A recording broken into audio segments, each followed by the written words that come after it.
코로나가 변형되어 오미크론으로 변형되었다고 얘기가 지금 심각하게 나오고 있습니다.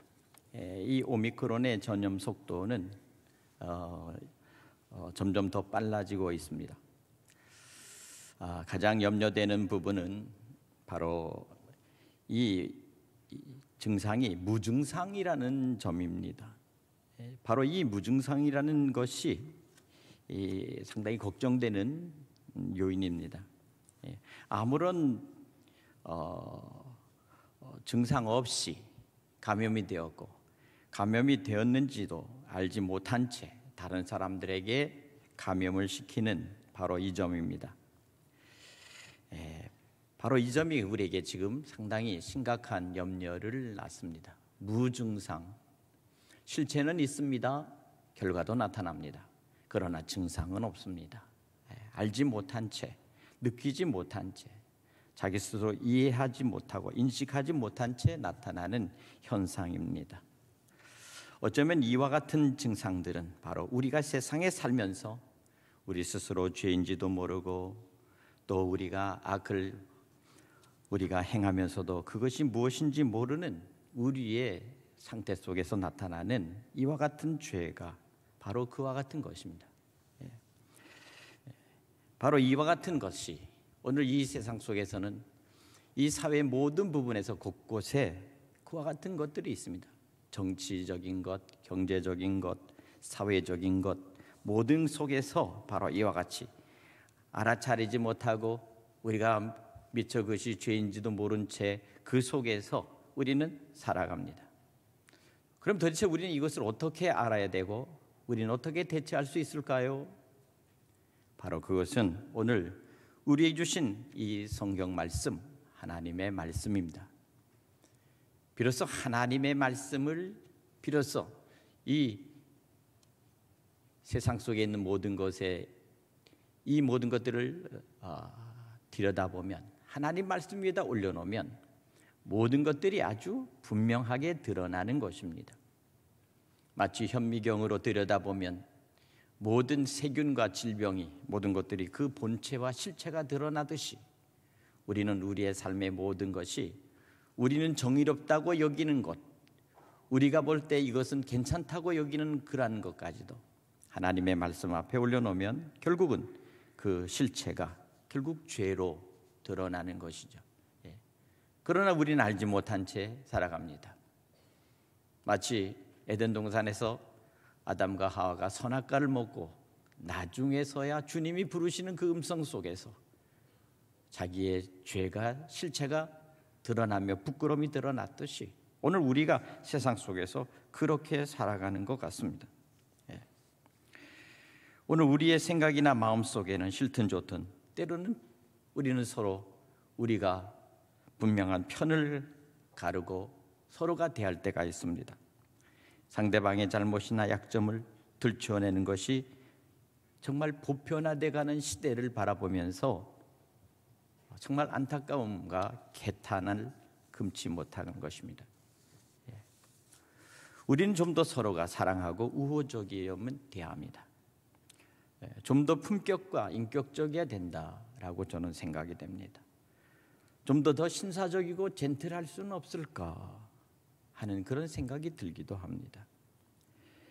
왜냐하면 이러한 모든 세대의 모든 영향과 모든 이 모습들이 다음 세대에 결국 영향을 미치고 후세에 좋은 저들에게 이것이 결국 학습되어진다는 사실입니다.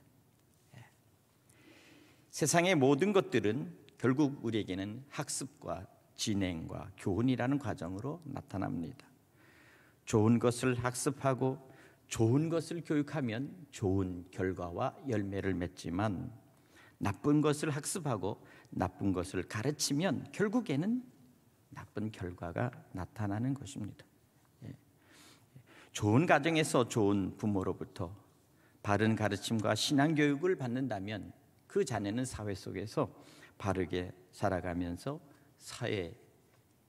사회인으로서 역할을 할 것입니다. 그러나 잘못된 부모의 가르침이나 그 삶의 모습을 보면 결국 자녀들에게는 그것 또한 학습이 된다는 사실에 생각하면 이것이 참 안타까운 일이죠.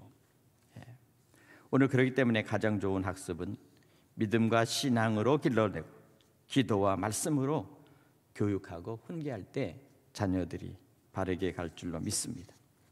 잠언 3장 1절에 내 아들아 나의 법을 잊어버리지 말고 내 마음으로 나의 명령을 지키라 이렇게 말씀합니다.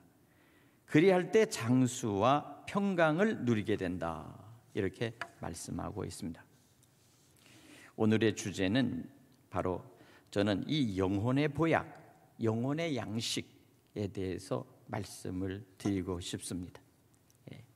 과연 우리에게 영혼의 양약, 이 양약이 무엇일까?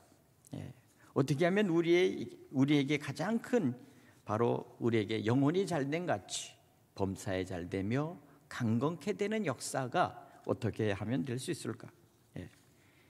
이 질병, 이 코로나의 이 어려움 속에서 우리가 꿋꿋하게 우리의 신앙과 믿음을 지켜가면서 우리 속에 은혜를 잃지 않고 우리가 살아갈 수 있는 것이 무엇일까? 바로 이것은 곧 우리가 하나님의 말씀, 그 말씀 앞에 전념하는 것입니다.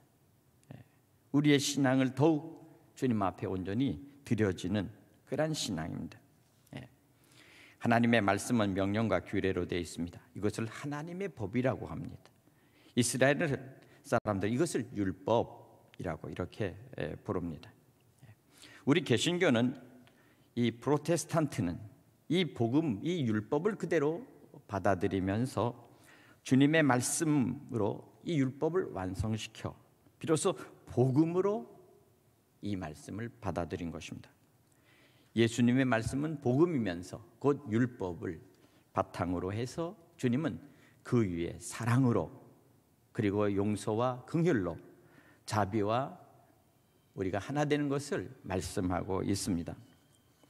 예수님은 실제적인 면에서 이것을 가르치고 하나님의 나라를 몸소 실천한 것입니다. 우리의 삶 속에서 어떻게 하면 하나님의 말씀 속에서 이 말씀이 삶으로 적용되어지고 그 삶으로 살아갈 수 있을까 하는 것을 우리에게 가르치신 분이 바로 예수님이십니다. 그래서 예수님께서는 이 말씀 속에서 복음서에서 우리에게 이제 말씀하시는데 그 말씀 속에 우리에게 이와 같은 말씀이 있습니다. 남을 비난하지 말라. 너희가 그 비난함으로 너희가 비난을 받을 것이다. 비평하지 말라. 다른 사람을 판단하지 말라. 그 비평으로 너희가 비평을 받을 것이다. 불평하지 말고 원망하지 말라. 그리고 겸손히 섬겨라. 이렇게 말씀합니다. 또한 우리가 이웃들에게 진정한 미소와 인사, 대화와 칭찬을 통해서 우리가 너희 이웃을 사랑하라. 그리고 주고 또 주며 섬기고 또 섬기며 대접하고 그리고 사랑하라.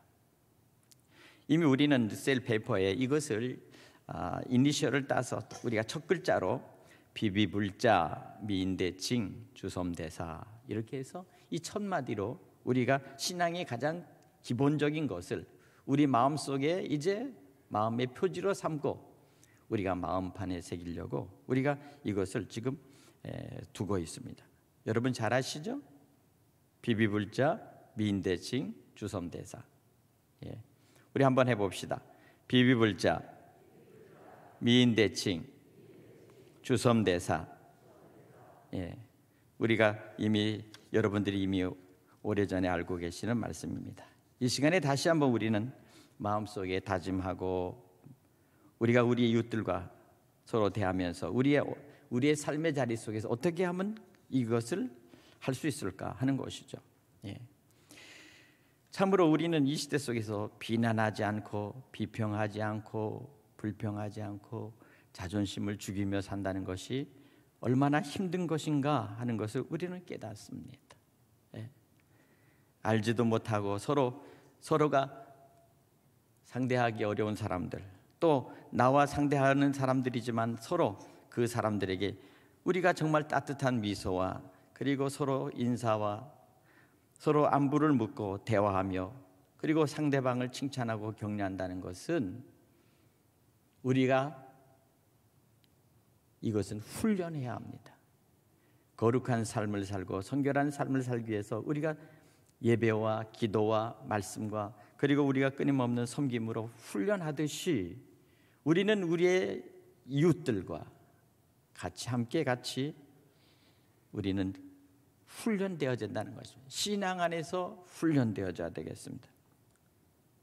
더불어 함께 같이 살아가는 이 시대 속에서 마치 사람들은 기울어진 운동장 속에서 사는 것처럼 점점 경제적인 모든 모습들이 점점 서로가 이렇게 어려워지고 점점 부익부 빈익빈익하는 사회의 계층 속에서의 갈등이 일어날 때 이것을 어떻게 하면 우리는 서로 이 문제를 해결할 수 있을까? 주님 우리에게 말씀합니다. 너희가 주라. 그럼 너에게 안겨줄 것이요 너에게 정말 충만하게 부어주리라. 또한 섬기라. 어떻게 섬겨야 합니까? 정말 죽게 하듯이 섬기라. 그리고 또한 내 이웃을 대접하라. 가난한 자와 부한 자와 빈부귀천을 따지지 말고 서로 대접하라. 이것이 바로 너에게 하는 이 율법의 대강령이다 하면서 마지막 우리에게 사랑할 때 내 원수를 사랑하라 이렇게 말씀합니다. 결국 원수까지 사랑하는 이 사랑 속에 율법의 완성이요 복음의 완성이 있습니다. 이것을 우리는 앞서서 이니셜로 비비불자, 미인대칭, 주섬대사라고 하는 말을 우리 마음속에 두고 오늘 우리는 이 한 해 동안에 우리 마음속에 새롭게 다짐해야 되겠습니다. 우리의 마음가짐과 삶의 자리 속에서 어떻게 하면 우리는 우리 마음속에 평강을 잃지 않고 우리는 하나님의 은혜 가운데 살 수 있을까? 바로 이것이 바로 우리가 해야 될 일인데 오늘 이 말씀을 지킬 때 이 말씀을 지키면 오늘 여기 내 마음을 다하여 여호와를 의뢰하라. 마음을 다하여 전적으로 우리 마음을 여호와께 의뢰해야 합니다. 우리의 생각을 우리에게 주님께 의뢰해야 합니다. 내 판단으로 나를 주장할 것이 아니고 내 마음으로 마음 가는 대로 내 감정을 표현할 것이 아니라 나는 여호와를 의뢰하고 특별히 명철을 의지하지 말라. 네가 잘났든 못났든 너의 재주를 너는 의지하지 말라. 너는 범사의 그를 인정하라. 그리하면 내 길을 지도하시리라. 저는 말씀을 통해서 스스로 이 말씀을 깊이 묵상하면서 정말 우리 스스로가 지혜롭다고 생각했던 것들이 얼마나 무지한 데서부터 출발했는가. 성경은 우리에게 말씀합니다. 너희의 모든 지식, 너희가 가지고 있는 모든 지혜는 하나님으로부터 출발한 것이다 그랬습니다. 특별히 오늘 성경에 보면 지혜를 얻는 자는 생명나무라 지혜를 가진 자는 복이 있다 이렇게 말씀을 하고 계십니다. 사랑하는 성도 여러분, 오늘 우리에게 주신 가장 큰 영혼의 보약은 하나님의 말씀이요 우리 주님의 복음인 줄로 믿습니다. 정말 그래서 이 시대를 살아가면서 오늘 여호와를 경외하며 악에서 떠나라. 이것이 내 몸의 양약이 되고 내 골수가 윤택하게 되리라 이렇게 말씀합니다. 우리에게 있어서 가장 좋은 양약이 무엇일까? 바로 그것은 바로 오늘 우리 주신 주님의 말씀, 하나님의 말씀입니다. 그래서 내 골수로 윤택하게 하리라. 나이가 먹고 연령이 점점 높아지면 건강한 것 같아도 어느 날 갑자기 신체 안에서 힘이 뚝 떨어질 때가 있습니다. 기운이 뚝 떨어질 때가 있습니다. 젊을 때는 느끼지 못했지만 바로 그러한 기운이 진해지고 그리고 점점 피로가 깊이 느낄 때가 있습니다. 왜 그럴까? 바로 그것은 바로 우리의 골수, 우리 뼈 속에 차 있는 기름이 결국 말라버려 있기 때문입니다. 뼈에 기름이 마르고 골수가 비어버리면 우리는 힘을 쓸 수가 없는 것이죠.